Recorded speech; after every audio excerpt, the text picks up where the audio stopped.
സീതയുടെ കണ്ണുകളിലേക്ക് നോക്കിയിരുന്നാൽ ഒരായുസ് മുഴുവൻ കടന്നുപോയാലും ഞാൻ അറിയില്ല.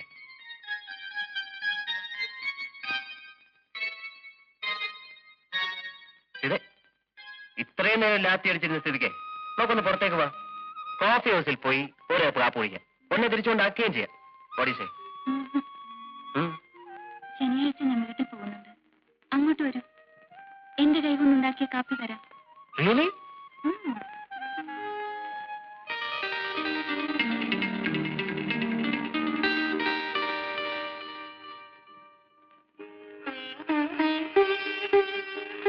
സോണിക്കുട്ടിക്ക് 3 വയസ്സിലേ ആയിരുന്നു.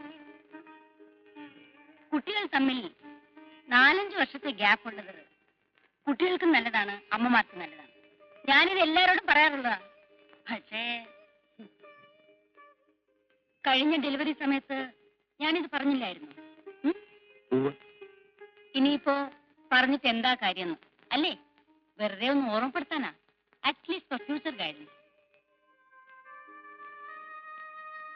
ഫോർച്ചുനേറ്റ്ലി വലിയ കോംപ്ലിക്കേഷൻസ് ഒന്നും കാണുന്നില്ല. പേടിക്കാനൊന്നുമില്ല.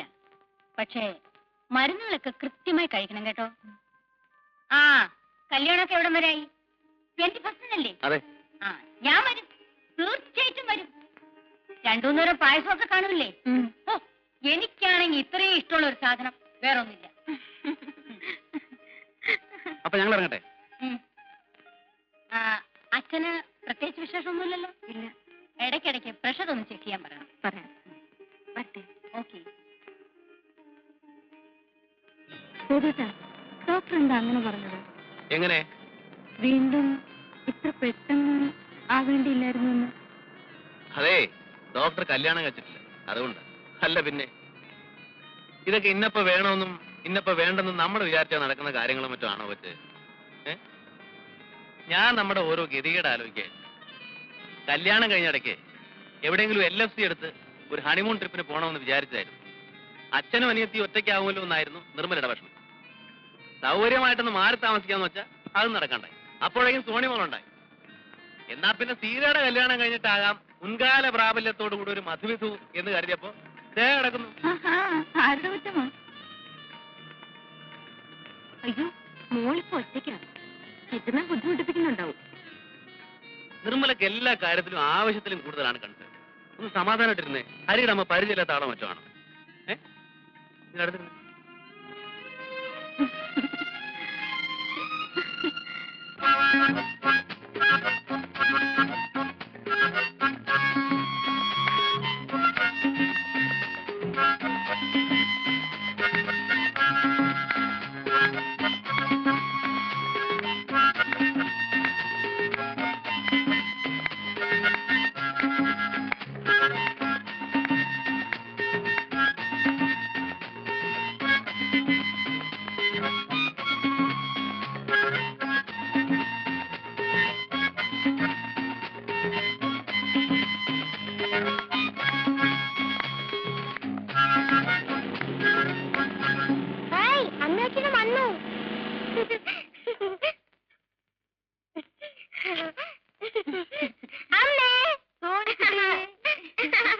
എന്റെ നിർമ്മലെ, നിങ്ങൾ പോയേ പിന്നുണ്ടല്ലോ ഇവളെന്നെ നിലത്ത് നിർത്തിയിട്ടില്ല.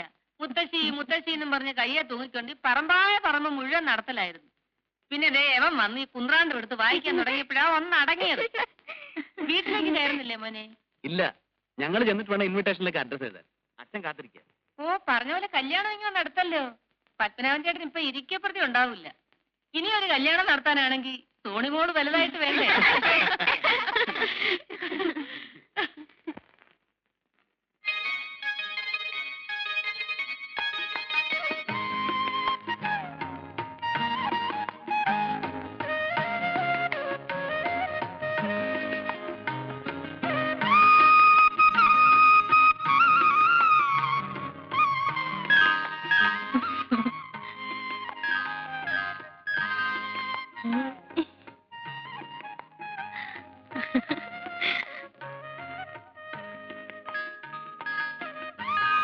മോളെ, നമുക്ക് കിടക്കാം.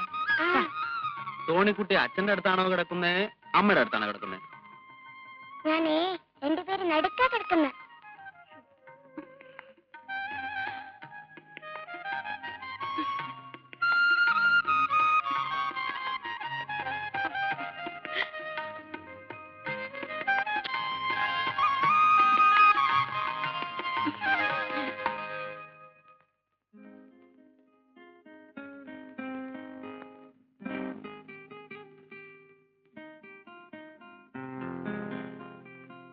ഇവനൊരു നാണോ ഇല്ലല്ലോ എന്നാ ഞാൻ ആലോചിക്കുന്നത്.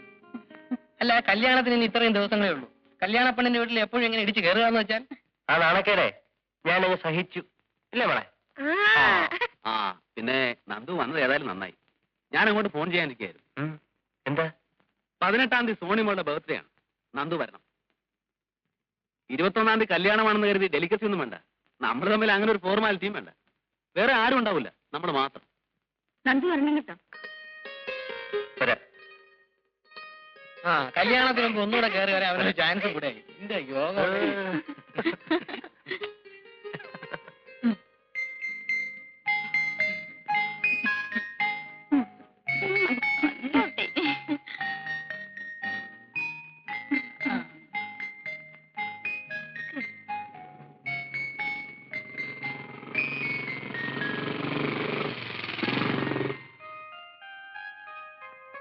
നന്ദു എത്തിയല്ലോ. എന്നാ വൈകുന്നെന്ന് ഞാൻ ആലോചിക്കായിരുന്നു.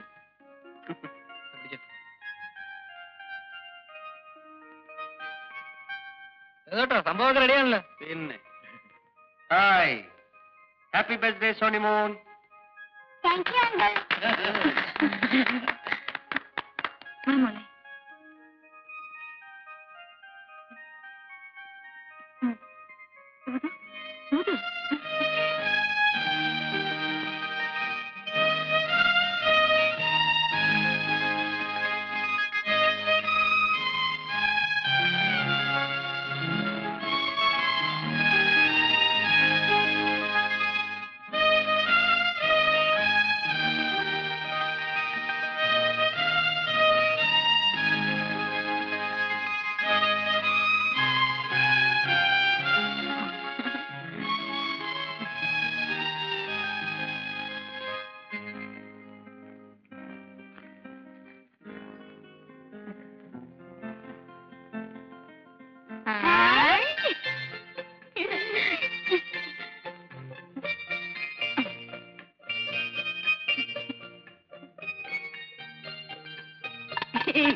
നമുക്കില്ലേ, അല്ലെങ്കിൽ മറന്നു പോളിയാ.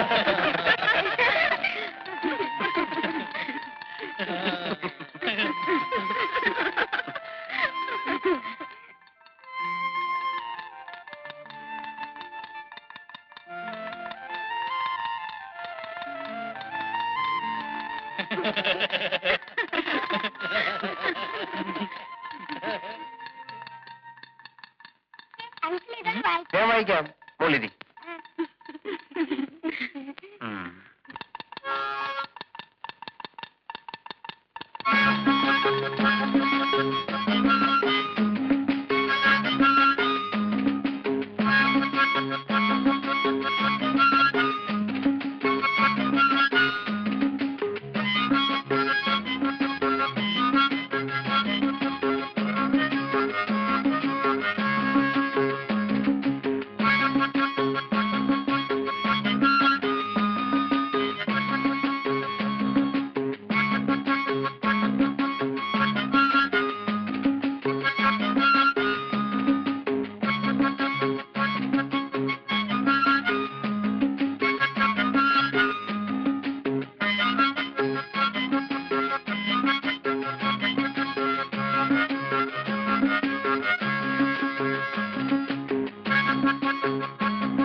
ഇനിയിപ്പോ രാത്രി പോണോ നന്ദു? അയ്യോ പോണം. നമുക്ക് ഇവിടെ കൂടെ വേണോ നന്ദു? അത് പറ്റില്ല. കല്യാണത്തിന് ഇനി 3 ദിവസമല്ലേ ഉള്ളൂ. അവിടെ ആൾക്കാരൊക്കെ എത്തുമല്ലോ. അവിടെ ചെന്നിട്ട് കുറെ അറേഞ്ച്മെന്റ്സ് ചെയ്യാനുള്ളതാണ്. എന്നാ ചെല്ലേ, കൂടുതൽ വൈകിക്കണ്ട. നീ വരുന്നില്ലേ? അയ്യോ, നല്ലൊരു ദിവസമായിട്ട് ഞാൻ ഇവിടെ ഒന്ന് വയറ് നിറച്ചു എല്ലാം കഴിച്ചിട്ടേ വരുന്നുള്ളൂ. അല്ലേ കേട്ടാ? ഇങ്ങനൊരു സാധനം.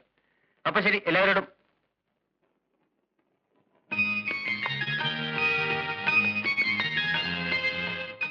സീതയോട് മാത്രമായിട്ട് യാത്ര ചോദിക്കായിരുന്നത്. ഇവരെല്ലാം ചുറ്റി നിൽക്കുന്നുണ്ട്. പോട്ടെ പോട്ടെ. ശരി.